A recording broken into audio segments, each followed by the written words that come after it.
বিশ্ববিদ্যালয়ের রসায়ন বিভাগ এবং বাংলাদেশ রসায়ন সমিতি আয়োজিত ১৫তম বাংলাদেশ কেমিস্ট্রি অলিম্পিয়াড ২০২৬-এর প্রিলিমিনারি রাউন্ড অনুষ্ঠিত হয়েছে।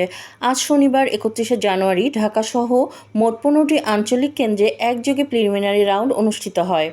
নেত্রকোনার Kendua rapid action battalion RAB ১৪ অভিযানে ৭২ কেজি গাঁজাসহ ৩ মাদক কারবারিকে আটক করা হয়েছে। আজ শনিবার ৩১শে জানুয়ারি ভোরে উপজেলার সান্দিকোনা ইউনিয়ন পরিষদ সংলগ্ন একটি মিনি ট্রাকে তল্লাশি চালিয়ে এই মাদকসহ তাদেরকে আটক করা হয়।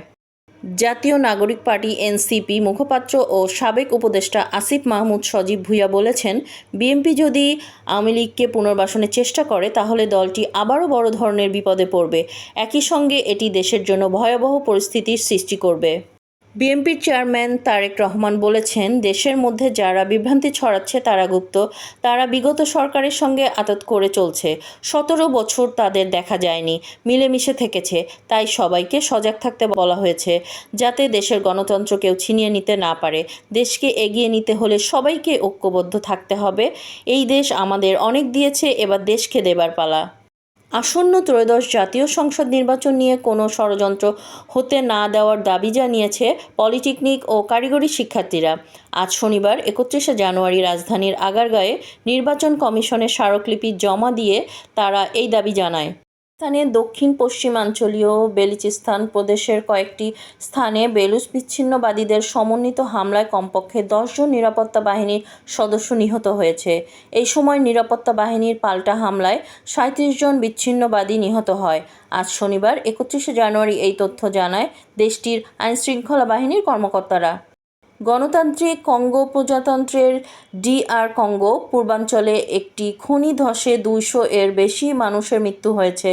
রুবা এলাকায় কোলাটন খনিতে এই দুর্ঘটনা ঘটে বলে জানা গেছে।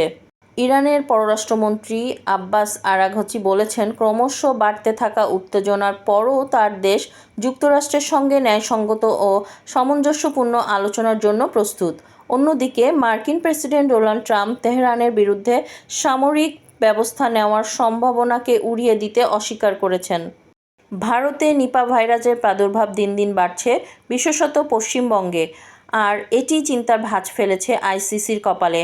আসন্ন T20 বিশ্বকাপে কলকাতায় ম্যাচ আছে। ইডেন গার্ডেন্সে সেমিফাইনাল সহ 6টি ম্যাচ অনুষ্ঠিত হবে, যা এখন শঙ্কার মুখে। আয়োজন নিয়ে তৈরি হয়েছে সংশয়।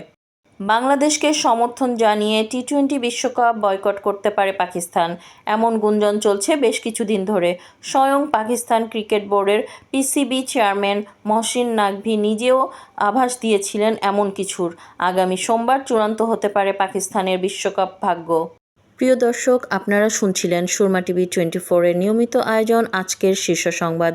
উপস্থাপনায় ছিলাম আমি ফারহানা মুস্তারি।